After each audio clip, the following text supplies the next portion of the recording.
नमस्कार दोस्तों। आज हम बात करते हैं कि देव उठनी एकादशी 2024 में कब है।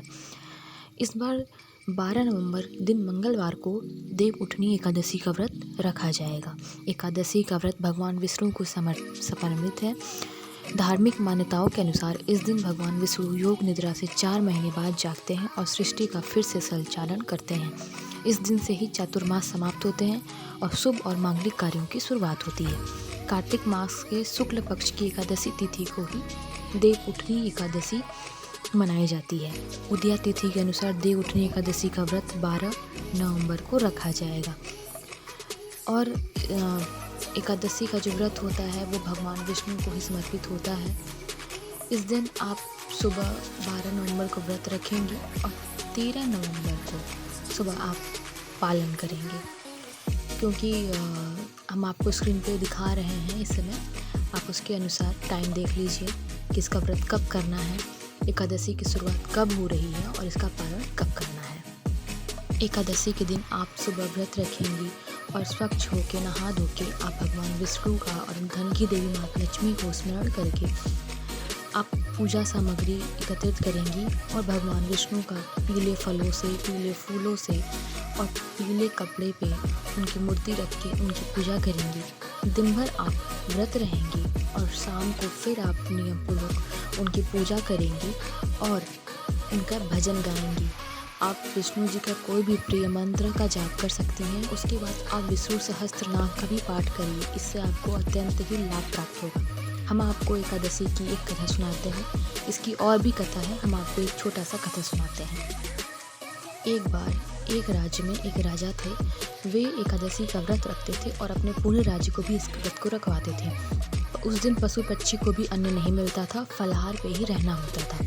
एक बार एक दूसरे राज्य का व्यक्ति उस राज्य में आया और राजा से नौकरी मांगा कि मुझे रहने का और नौकरी दे दीजिए। राजा ने उसको एक शर्त बोली कि तुम्हें सब दिन तो, लेकिन एकादशी के दिन तुमको अन्न नहीं मिलेगा। वह मान गया। कुछ दिनों बाद जब एकादशी आया तो सबने व्रत रखा। उसको भी फलाहार मिला, लेकिन उस व्यक्ति को फल देख के रहा नहीं गया। उसने बोला कि हम इसको खा के नहीं रह सकते, हमको अन्न दे दीजिए। राजा से बहुत विग्रह करने पर राजा ने उसकी बात मान ली और उसको दाल चावल सब्जी दे दी। वह उस सामान को ले जाकर नदी पर नहाने लगा। नहाने के बाद वो उस भोजन बनाया और भगवान को बुलाता है कि भगवान आओ हमारे साथ भोजन करो। भगवान विष्णु आते हैं और उसके साथ भोजन करते हैं। दूसरे एकादशी को फिर वह व्यक्ति राजा से बोलता है कि मुझे इस बार थोड़ा ज़्यादा सामान दीजिएगा, क्योंकि मैं अकेला नहीं खाते, भगवान मेरे साथ खाते हैं। तो राजा को बड़ा आश्चर्य हुआ कि हम इतना व्रत करते हैं, इतना पूजा पाठ करते हैं, फिर भी भगवान कभी हमें दर्शन नहीं दिए, इसे दर्शन कैसे दिए। राजा ने कहा तुम मुझसे झूठ बोल रहे हो। तो उस व्यक्ति ने कहा अगर आपको मेरी बात पर विश्वास नहीं है तो आप चलकर खुद देख लीजिएगा। राजा भी उसके साथ गया और एक पेड़ के पीछे छुप कर सब कुछ देखने लगा। व्यक्ति ने पहले स्नान किया, फिर भोजन पकाया और फिर वो भगवान को बुलाने लगा। बहुत देर तक बुलाने भगवान नहीं आए। सुबह से शाम हो गई, तब उसने बोला कि अगर आप भगवान नहीं आएंगे तो मैं इसी नदी में कूदकर अपनी जान दे दूंगा। कुछ समय इंतज़ार करते करते जब भगवान नहीं आए तो उस व्यक्ति ने अपने प्राण त्यागने की निष्ठा करके उस नदी में जैसे ही छलांग लगाने के लिए आगे बढ़ा, वैसे ही भगवान वहाँ पे अपने पुष्पक विमान से आ गए और उसके साथ बैठ के भोजन किया। और राजा ये सब अपनी आंखों से देखता रह गया। फिर भगवान उसे अपने साथ अपने धाम ले गए।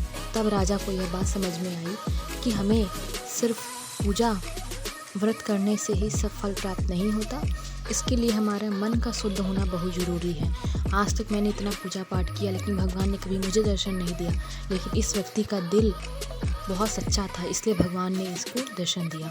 और फिर इस कहानी से हमें यह सीख मिलती है कि भगवान की पूजा अपने श्रद्धा भाव से करें, दिखावा ना करें, और जितनी आपकी शक्ति हो, सामर्थ्य हो, आप वैसे ही पूजा करें। तो आपको, मुझे उम्मीद है कि ये वीडियो अच्छी लगी होगी और आपको जानकारी मिली होगी। आप सभी इसको लाइक सब्सक्राइब ज़रूर करें और भगवान का पूजा ध्यानपूर्वक और अपने मन से, सच्चे मन से करें।